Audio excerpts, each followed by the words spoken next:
여러분 혹시 오늘 아침 지갑 속에 10,000원짜리 지폐를 유심히 들여다보신 적 있습니까? 지금 우리가 당연하게 여기는 이 종이 쪼가리들의 유통기한이 사실은 이미 끝났다면 어떨까요? 2026년 1월 전 세계 경제 뉴스 헤드라인을 장식한 숫자는 우리 모두를 경악하게 만들었습니다. 금 1온스당 4,600달러 돌파. 이건 단순히 가격이 오른 게 아닙니다. 우리가 평생을 바쳐 모아온 화폐 시스템의 근간이 송두리째 뿌리 뽑히고 있다는 아주 처참하고도 명확한 조종소리인 겁니다. 도대체 무엇이 잘못된 걸까요? 왜 우리가 믿었던 돈은 가치를 잃고 차가운 금속 덩어리가 세상을 지배하게 된 것인지 그 잔혹한 진실의 문을 열어보겠습니다. 지난 수십 년간 우리는 대안정기라는 달콤한 착각 속에 살았습니다. 중앙은행이 돈을 찍어내면 경제가 돌아가고 우리 통장의 숫자는 안전할 거라 믿었죠. 하지만 2025년을 기점으로 인플레이션은 더 이상 통제 가능한 괴물이 아니게 되었습니다. 지정학적 위기는 일상이 되었고 공급망은 조각조각 같습니다. 전문가들은 말합니다. 지금의 상황은 단순한 경기 침체가 아니라 종이 화폐의 몰락이라고 말이죠. 화폐의 가치가 쓰레기통으로 처박히는 시대. 이제 부자들은 더 이상 은행 예금을 믿지 않습니다. 그들은 이미 소리 없이 하지만 아주 집요하게 실물이라는 이름의 성벽을 쌓기 시작했습니다. 진짜 소름 돋는 건 뭔지 아십니까? 우리가 설마라고 했던 일들이 2026년에는 현실이 되었다는 겁니다. 세계 굴지의 투자은행인 골드만삭스와 UBS는 이미 2025년에 금값이 3,000달러를 가뿐히 넘길 것이라 경고했습니다. 그리고 그 경고는 보기 좋게 적중했죠. 이제 시장에는 공포가 만연합니다. 내가 가진 돈이 내일이면 반토막이 날지도 모른다는 공포. 그리고 그 공포가 자본의 대이동을 부추기고 있습니다. 이것은 단순한 투자가 아닙니다. 생존을 위한 처절한 몸부림이자 화폐 권력에 대항하는 개인들의 마지막 저항인 겁니다. 자, 이제 당신에게 묻겠습니다. 당신은 이 거대한 파도 앞에서 무엇을 쥐고 서 있습니까? 자, 이제 현실을 직시해 봅시다. 2026년 현재 금값 4,600달러와 은값 65달러. 이 숫자가 주는 압박감은 상상을 초월합니다. 이게 과연 일시적인 거품일까요? 천만의 말씀입니다. 이건 전 세계적인 재평가의 결과물입니다. 2025년 한 해 동안 중국과 인도 그리고 브릭스 국가들의 중앙은행이 사들인 금의 양만 무려 분기당 600톤에 육박합니다. 왜 그럴까요? 그들은 이미 알고 있었던 겁니다. 달러의 무기화와 무제한적인 양적 완화가 불러올 결말은 결국 화폐의 자살뿐이라는 것을요.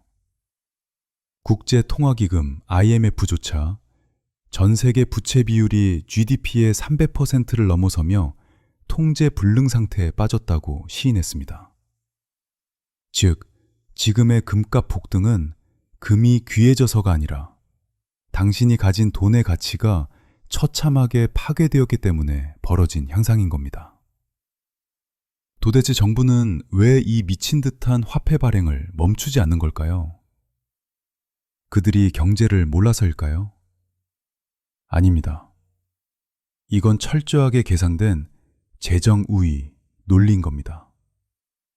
2025년 전 세계 부채는 이미 상상조차 할 수 없는 수렁에 빠졌고 각국 정부가 이 천문학적인 빚을 해결할 방법은 딱 하나뿐입니다.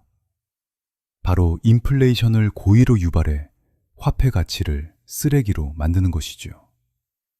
즉, 물가가 오르는 게 아니라 여러분이 흘린 피땀 어린 노동의 가치가 증발하고 있는 겁니다.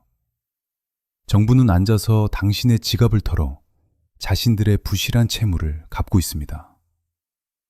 이 거대한 시스템의 사기극 속에서 화폐는 더 이상 부의 저장 수단이 아니라 부를 강탈해가는 통로가 되어버린 겁니다.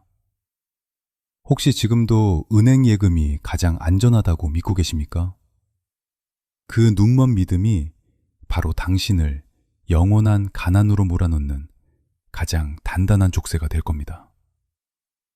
보이지 않는 곳에서는 이미 총성 없는 골드워가 한창입니다. 2025년 한 해 동안 신흥국 중앙은행들이 쓸어 담은 금의 양은 분기당 무려 585톤. 이건 단순한 투자가 아니라 국가적 생존을 건 필사적인 전략입니다.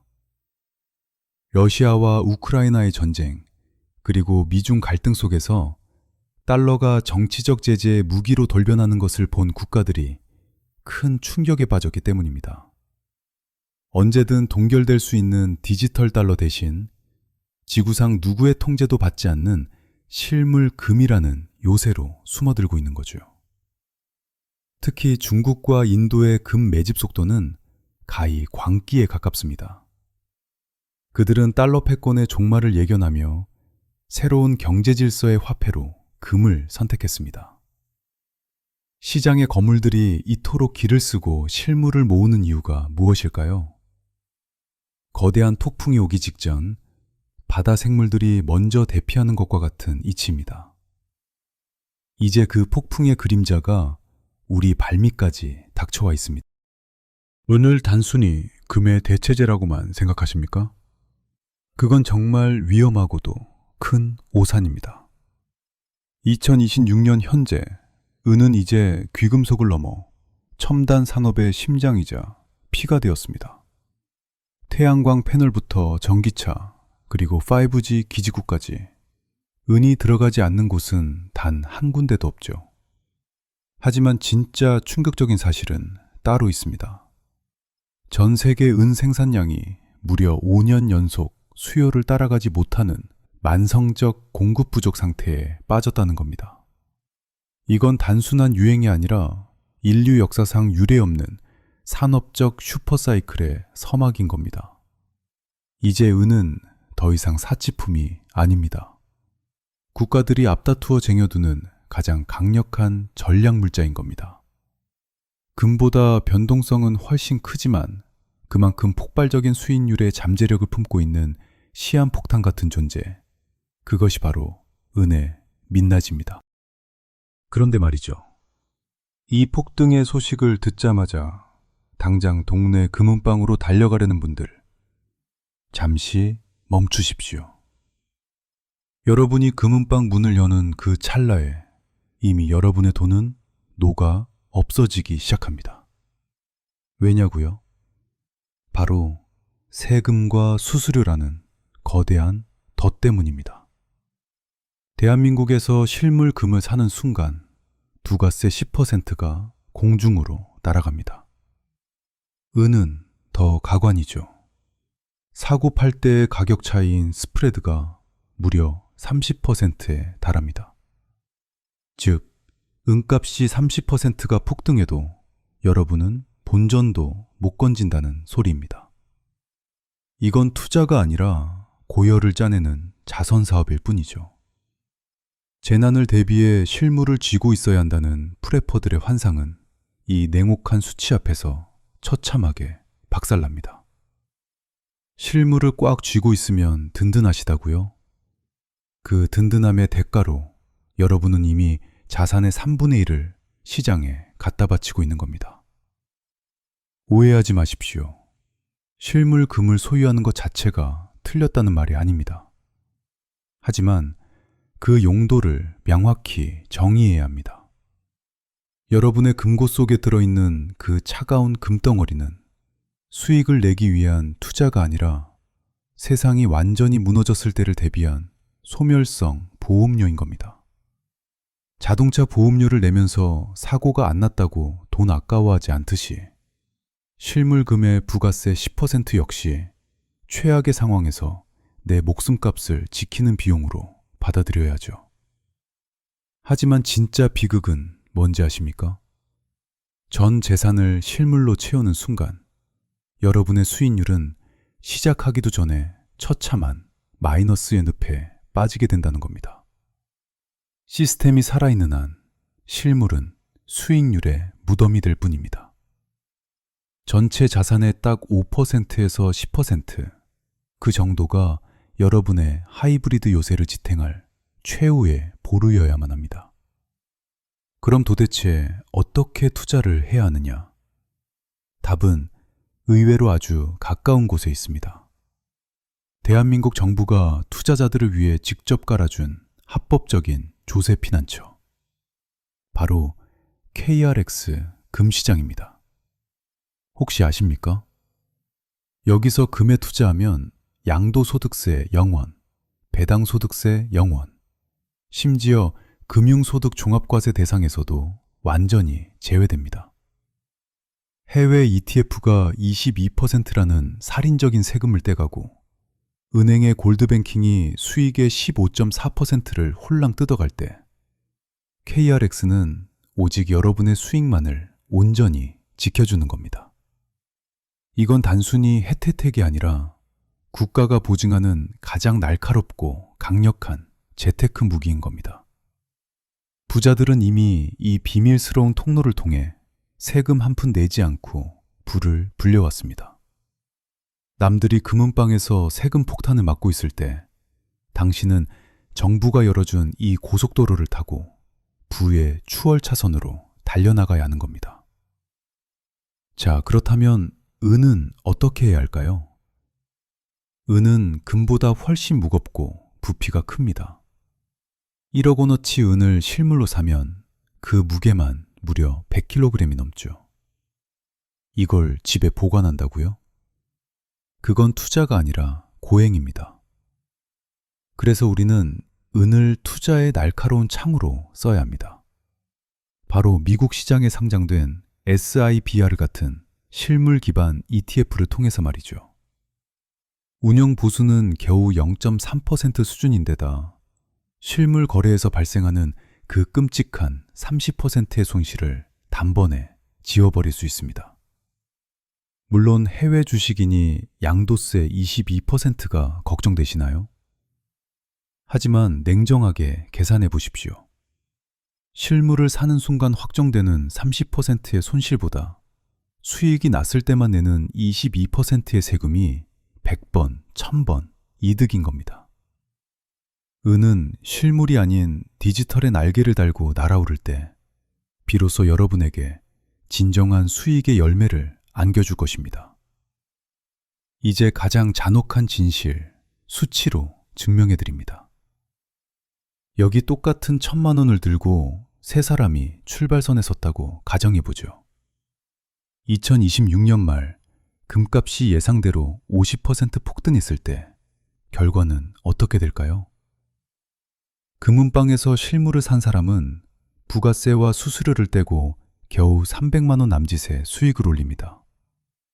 하지만 KRX 금시장에서 투자한 사람은 세금 한 푼 없이 약 500만 원의 수익을 통째로 가져갑니다.